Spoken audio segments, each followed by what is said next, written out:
Welcome to another edition of the Akashic Portal. We're looking at March 16th through the 22nd of 2020. So I am Ginger Shen from gingershen.com, and I'm using the Illuminating Journey cards that were created with the help of the Akashic Records. Let's see what they have to say as far as what we need to know this week. I've already prepared the cards, so let's begin. So first card we have here is the six, level 6. So this deck, it consists of portals, tools, and numbers. And this number 6 is, I always see it as something kind of like moving forward. This is a wheel with this energy of moving forward. The 6 also represents birthing. So what happens when you're giving birth, when you're releasing energy of the idea of being pregnant or something. 1 and 0 together.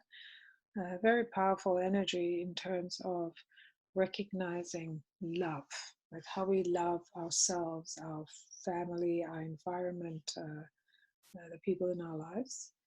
And I think that's a really important focus for this time that we're in, being aware of what is it that we're loving, what are we willing to sacrifice or give up or stop being controlled by in order to release our love into the world, in order to be of service and to contribute in a way that actually is a contribution, not a deduction from the world.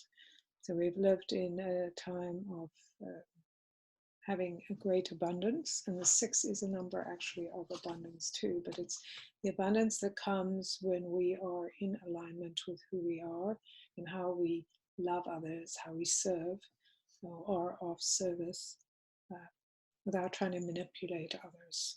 So since we are in a time of, which might be this coronavirus is everywhere, and so it's on everyone's mind, and there are a lot of different aspects of this idea of being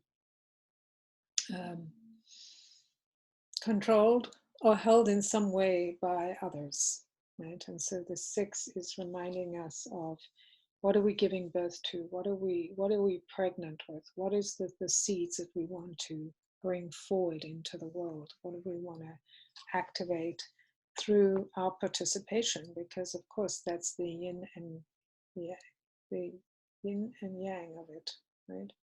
What we want to receive and what we're open to giving. It's all the same, right? It's on the same line. And not being manipulated or manipulating others in order to get our way. We can desire things, which the 6 definitely speaks of, is what we desire. But how do we go about activating the desire? Are we coming with enthusiasm, gratitude, willingness? This is what I'm contributing, this is what I'm doing, knowing it's taking me towards something I desire? Or are we trying to get other people to do what we want so that we can have the outcome we want without making an effort or using a lot of, again, manipulation? Because 6, the shadow of the 6 is this idea of being a victim or being a martyr. Oh, you're making me do this, I don't want to do this, or I'm only doing this for your own good. All of those kinds of things. Or if it wasn't for you, I wouldn't be in this situation. That kind of blame game, the kind of making guilty, um, putting the weight on somebody else's shoulders, when we must each take responsibility for ourselves and the choices we make. We make a choice. We look at all the pictures. We look at the virus, for instance, this coronavirus, COVID-19. We look at that and we go, well, why should I do anything? I didn't have anything to do with it. And yet we're all in this together, right? We're birthing something new, a new age, and it's essential that we all work together and kind of move together, find our place. So we're not blaming others, we're not feeling stepped on, but we're actually choosing the place that we want to connect to our community, to our family, the people we love, to the society we believe in. We're connecting, we're giving, we're loving, we're bringing love in, we're bringing gratitude in, we're bringing in the warmth and the potential of what could be seeded through this period. First time we've had two numbers in a row. That is very, very interesting. So 6 and then the 1, actually giving me chills. So the 1, and even the color, you can see the 6, kind of gives us this energy of our voices, our compassion, the things we're willing to do, the flow of water, of liquid, of being in the pool. The 1, the red, the flame, the fire. This is the energy of focusing on what is possible. So we're in this situation, whatever your situation is, in relative to the virus or to something else right now. The idea is, here we are, we're in this pool, we have these things, we have these choices. What are we taking responsibility for?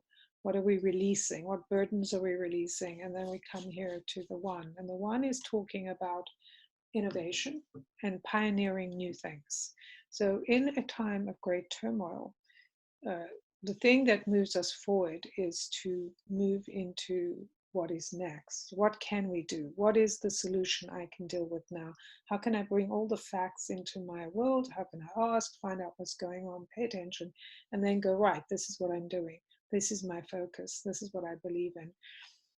The other part of the 1 is coming back to self, remembering we are the connector between heaven and earth. So our choices, our connection, our listening skills, our willingness to work with the environment we're in is what will help us move forward. So it's the finding the peace within oneself so that you can hear what is relevant, take choices from that, and make, decisive or take decisive action. 1 is the number, decisive action is the number of the arrow shooting out. This is what we're looking at. This is the target we're aiming at. How do we activate this? So again, it speaks again to that responsibility of the individual to help the collective. It is what we believe, what we hold to be true, what we're willing to do in order to change the experience we're having in the collective.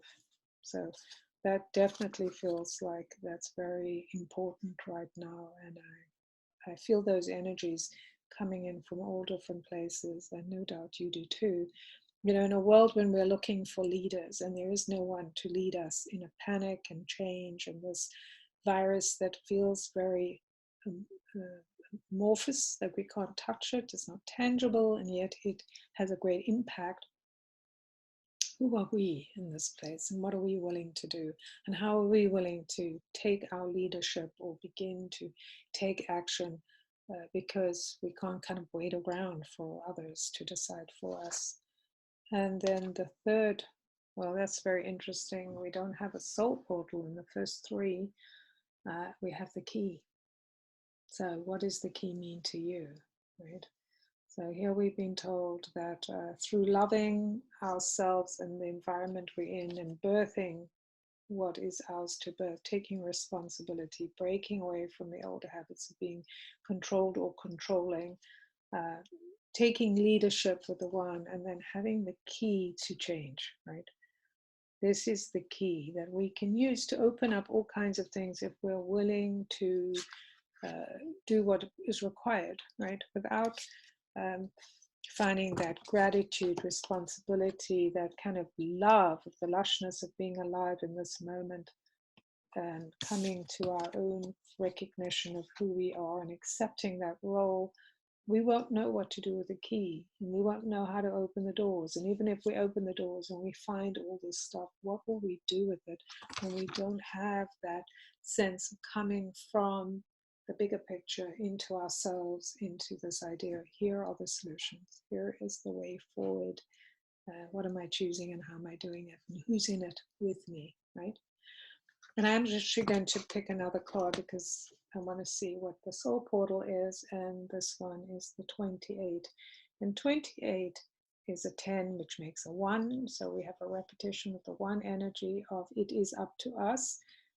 This card has been showing up a lot, certainly for me, and when I'm asking questions about what do people need to do, what do we need to know, and I find this such a fascinating card because here this is like it's like a diving board or a piece of land jutting out into the world, and the figure standing there, kind of contemplating everything: what is true, what is known, what isn't, what is the substance of our world that we're looking at, where we have these huge planets, we have this pool with what looks like a moon, there's the smoke coming up, there's this energy of these pools coming in, there's a pelican and a camel, a turtle, and a wolf right there.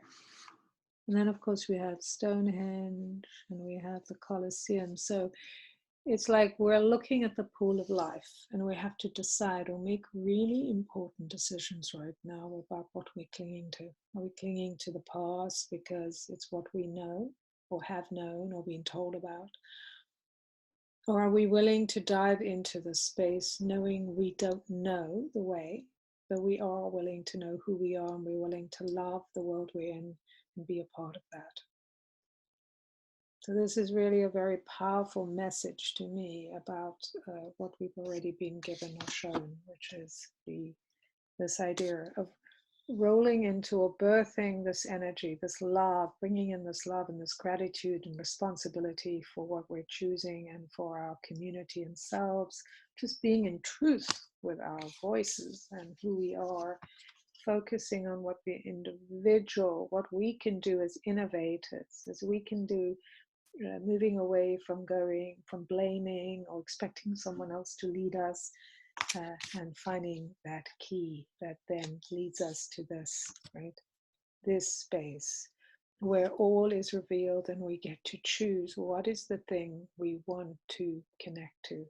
So perhaps looking into this card and seeing the thing that's calling to you and meditating on what it is. What is the potential with bringing love, bringing responsibility, unhooking from this idea of needing to please others or to be pleased, but instead to really be focused on how do I contribute to the world and become more of the world so I can indeed experience the things I desire.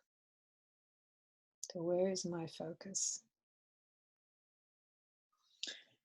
And that's it for me for this week. I am wishing you an incredibly uplifting, heart-opening experience, because we have the experience now more than ever to embrace the principles of gratitude and love and self-responsibility and come into the alchemy of knowing who we are, accepting our autonomy, so we will not be autocratically controlled or try to do that for others. And a very beautiful place to come into. So I wish you, ease in this passage, because this is a difficult time, but it's also a challenging time, but is also a time that is liberating us from old concepts, old things people told us, because clearly a lot of those things we've lived by or that people have told us are important are not as important when we come down to lives and how something like a virus can touch anyone we know and love and believe in and destroy it and change it and transform it. And we will all be transformed by this. So I'm wishing you strength and joy in this journey. And of course, I'll see you next week.